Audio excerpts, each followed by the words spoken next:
it's your girl Shakara, and I'm back with another video. Thank y'all for tuning in. As you can tell from the title, today I'll be talking about how I graduated with my bachelor's in industrial engineering in 3 years. If that's a topic that interests you, be sure to stay tuned. Don't forget to like, comment, and subscribe.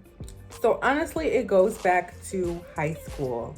From high school, I was taking community college classes that I knew were gen eds that you would pretty much need to take for any major. So I took things like English 101, I took psychology, biology, chemistry, algebra 1, just things that I knew that no matter what major I chose, those were things that were going to be needed in whatever major. Because when I started taking those classes, I wasn't exactly sure what major I wanted to do.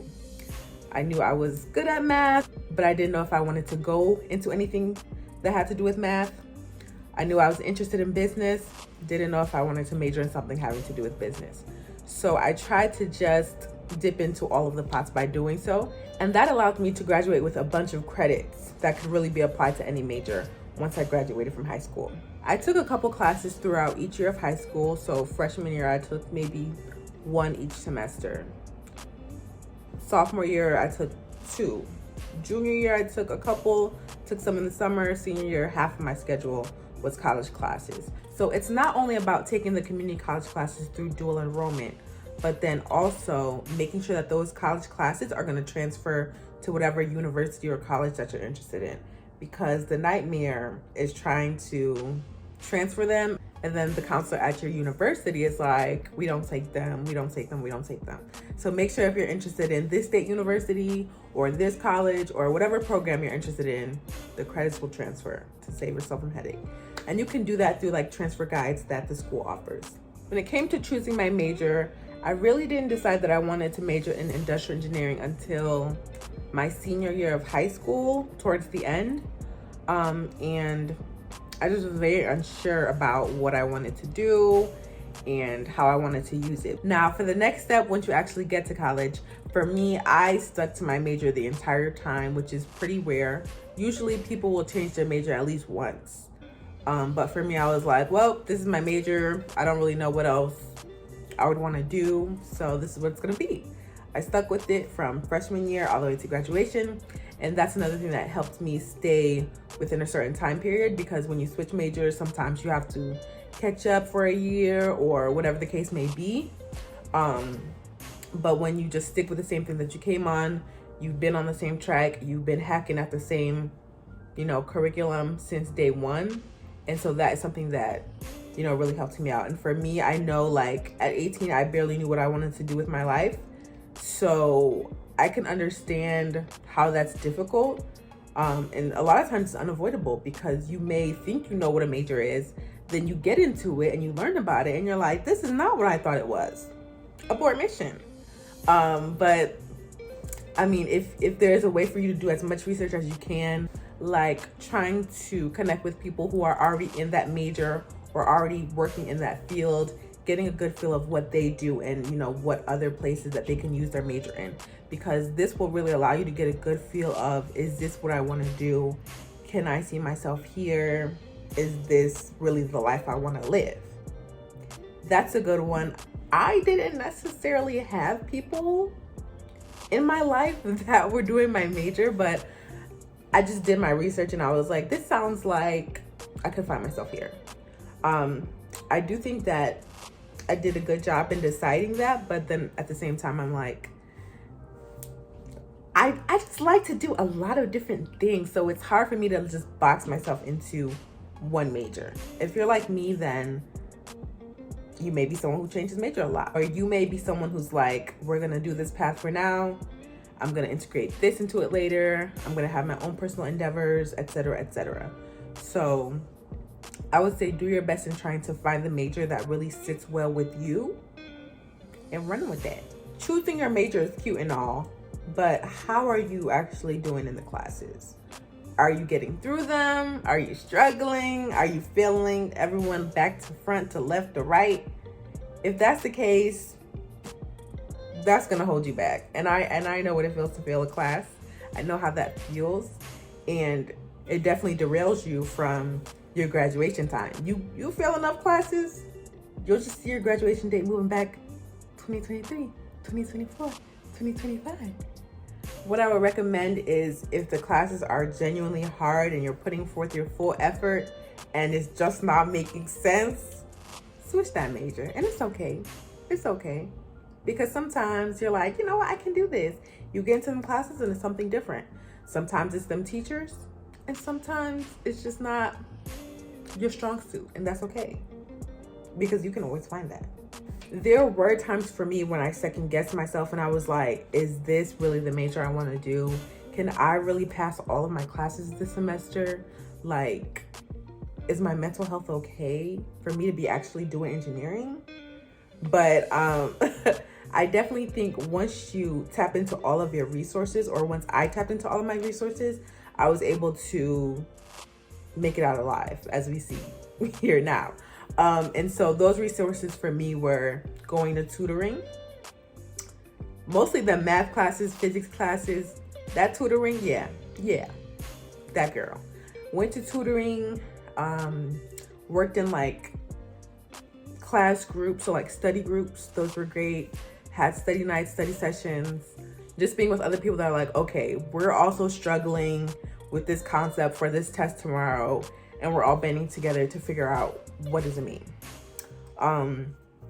Those were really helpful, and you know, just being able to bounce ideas off of each other and be like, okay, this is how I understand it, and this is how I interpret it. I've been able to have a lot of study sessions with friends and classmates that I've been like, you know what, you explaining it helps me a lot more than that teacher who is just so smart that when they say it, they think that it just makes sense to everybody, but it does not. So I would definitely say reaching out to your fellow classmates and your friends that have similar majors or who have been in those classes before. Shout out to all my friends who have been in a lot of the classes that I took already, and you know, helps me with notes, helps me with concepts that I'm like, you're a lifesaver. So you know who you are. If you helped me in the library, UGL late nights, yes, I'm talking to you. I'm talking to your professors. So sometimes it can be a little bit daunting depending on the professor. But other times it's just like, hey girl or sir, I don't understand what's going on. I don't know what you just said in this lecture. What is the integral of the derivative of the hypothesis? You know, like all these words and theorems and theorems. Slow it down for me. And they appreciate that because you're being transparent and saying, I'm trying to understand, but I don't. And I've had a lot of good feedback and a lot of good interaction with teachers who see me trying and see me coming to them for help. So that might be directly after class, that might be an email, that might be visiting office hours. They like when you come to their office hours. But yeah, I would just say tap in with your professor too, because a lot of times they want you to ask them questions. As long as they're a good professor, they want to hear from you and understand what you don't understand. You get me? Try, y'all. Try. When the going gets tough, keep trying. You may have a night where you need to cry. Keep trying. You may be eating ice cream at 2 a.m. Keep trying. You know, like, I've had like a lot of times and a lot of nights where it's just like, I don't understand this, and it's due tomorrow. And sometimes it's just a matter of, what can I take an L on, and what do I need to, you know, pass really well. And sometimes it's a balance. You can't always get everything. I mean, unless you're a super genius, and shout out to those kids.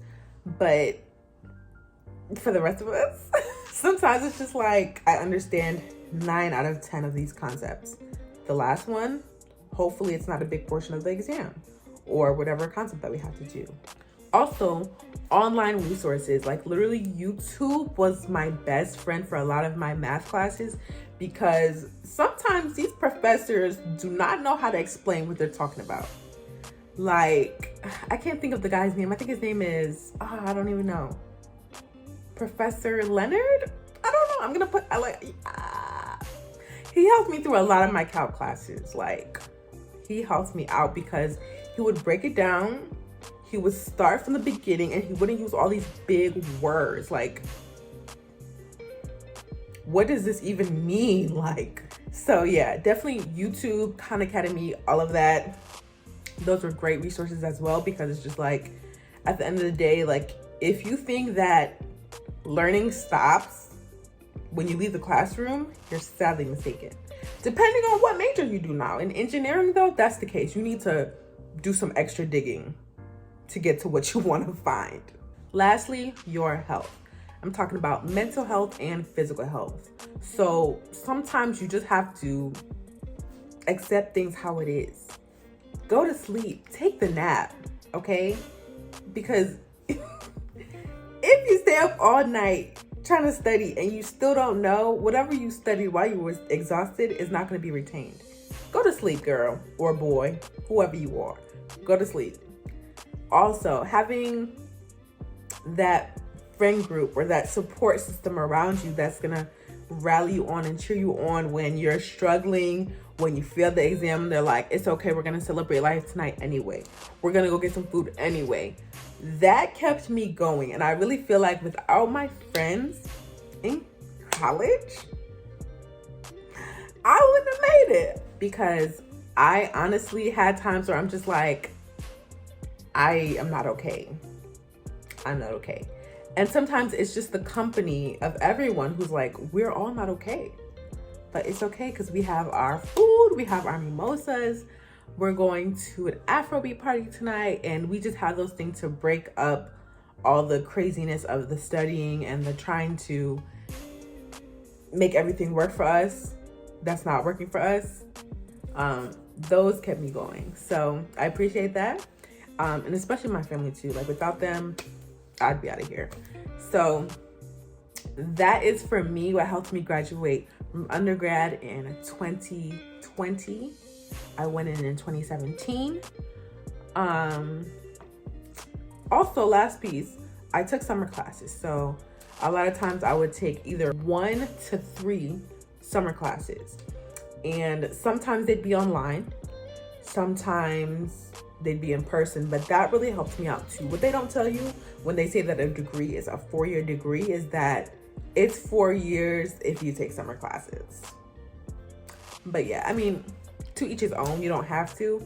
If you want to be going here and there for your summer or whatever, that's, you know, it's just up to you. But whether you're open to taking summer classes is up to you. Usually the summer classes don't take up the entire summer, but they might take up like 12 weeks, which is most of the summer. But I usually have like at least a month of freedom before having to go back to classes. But for me, it was worth it. So yeah, those are the things that helped me graduate in 3 years with my industrial engineering degree.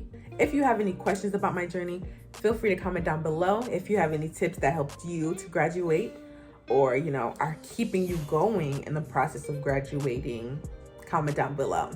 Thank y'all for watching. It's your girl, Shakara, and I'm out. Don't forget to comment, like, and subscribe. My name's Ada, and I make Shakara all day long. Yes, ha, ha, ha, Shakara. Hello, Shakara. Hello.